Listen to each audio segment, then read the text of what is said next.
Hello, Level Casters. Welcome to your weekly update from around the world.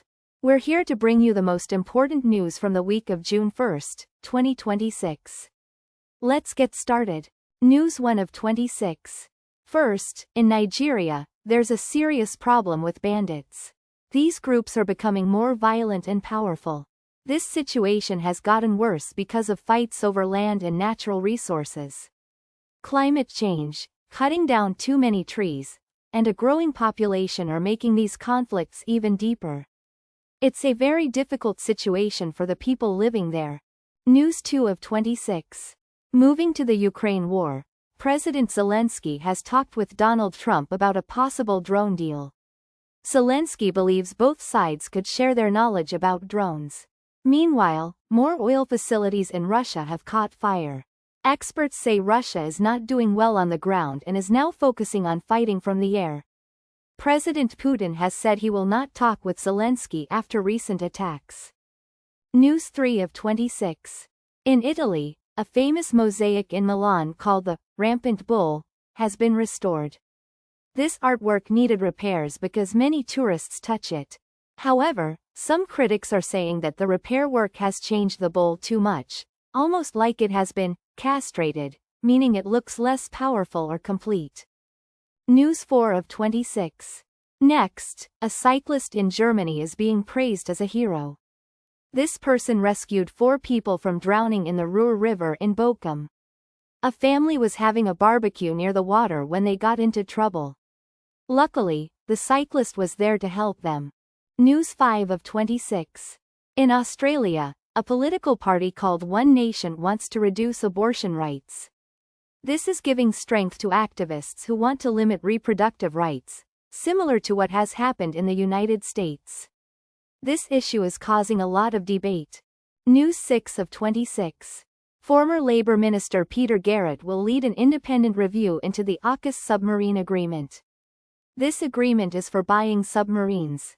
The review comes after some people within the Labour Party, like Ed Husic, criticized the huge $368 billion deal for used submarines. A report on this review is expected in October. News 7 of 26. Donald Trump has claimed that Hezbollah and Israel have agreed to a ceasefire, after Iran left peace talks. This comes as Israel captured an old fort in Lebanon called Beaufort Castle for the first time in 26 years, which surprised many Lebanese people. Also, 3 Lebanese hospitals were attacked by Israeli forces in less than a week, leading to 9 deaths and 150 injuries. News 8 of 26. The French Navy has stopped a ship linked to Russia in the Atlantic Ocean.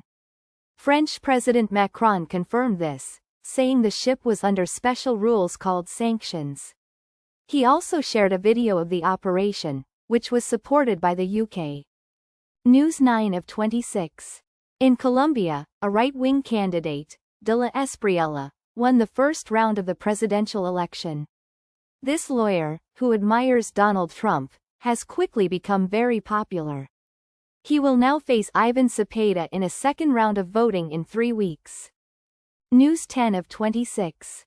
There's a powerful story about Fritz Lustig, a German refugee who fought against the Nazis as a secret listener for Britain. He was jailed as an enemy alien in 1939 but later became a key part of a secret military intelligence group. His story shows what it means to belong in Britain, especially when some far-right groups are questioning who truly belongs there. News 11 of 26. Mexico's president has told the U.S. envoy, Ron Johnson, to stay out of Mexican politics. This happened after Johnson posted online about a dispute related to drug trafficking. The president said that ambassadors should not get involved in political matters. News 12 of 26. Marco Rubio suggests that a nuclear agreement with Iran might be possible soon, even though Iran has said peace talks are over. Donald Trump's messages about war are not convincing many Americans or their politicians. Some Republican lawmakers are also showing that they are not happy with his approach. News 13 of 26. The government of Nauru has released a rare statement after someone reported violent threats against non-citizens from Australia. Nauru's government said its citizens are friendly. This statement came after a member of parliament talked about serious threats that were supposedly made against former detainees. News 14 of 26. The son of the former Shah of Iran, Reza Pahlavi, is in a difficult position. Some of his supporters are praising SAVAK, which was the Shah's feared secret police. Because of this, Pahlavi has had to publicly separate himself from the actions of SAVAK. News 15 of 26. Mexico is facing a big problem with kidnappings, threats, and protection fees. Corrupt police and shopkeepers are forced to pay money to gangs. The president has promised to fight this crime, which affects people in all parts of society. News 16 of 26. Ukrainian drones have attacked St. Petersburg as an economic meeting, sometimes called the Russian Davos, was starting. Energy and military sites were hit. A Russian drone also struck a building near Chernobyl that stores used nuclear fuel.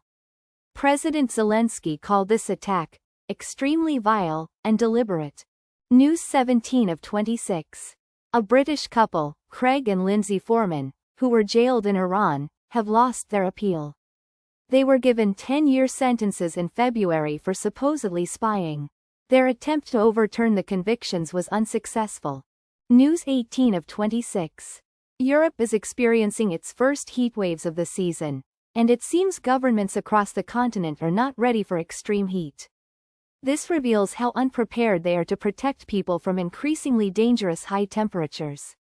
News 19 of 26.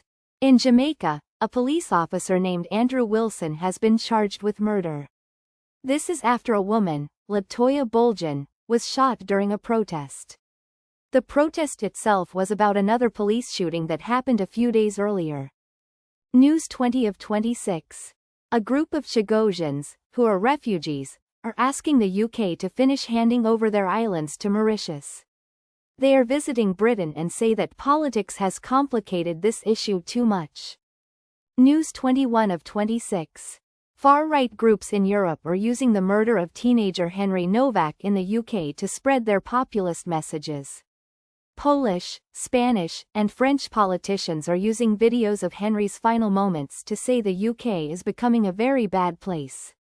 Leaders in the Sikh community have expressed anger at Vikram Digwa over the murder, worried about more racial tensions and negative reactions in the UK. News 22 of 26. Kuwait and Bahrain have been targeted by Iran.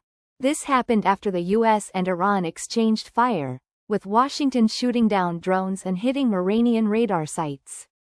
Iran then attacked American bases in these Gulf states. News 23 of 26. China wants to control independent films, but young filmmakers are not giving up. In China, a film must get a special approval, called a dragon seal, from government officials before it can be shown to the public. Without it, the film will never be released. News 24 of 26. Chinese President Xi Jinping is expected to meet with Kim Jong-un in North Korea. This meeting aims to make their relationship stronger. The ties between China and North Korea have been difficult because of less trade during the pandemic and North Korea's growing connections with Russia. News 25 of 26. Kyiv, the capital of Ukraine, is holding a literary festival amidst the war. People are coming to the Book Arsenal event, where writing about wartime is a main focus. Air raid alerts sometimes interrupt the festival, but visitors continue to attend.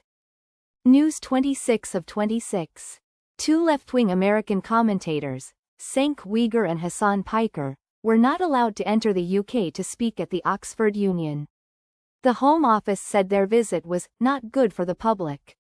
Because of this, they spoke to the Oxford Union remotely, which means online from another location. That's all for today's global news update, Levelcasters. Keep practicing your English, and we'll be back next week with more stories from around the world. Goodbye for now.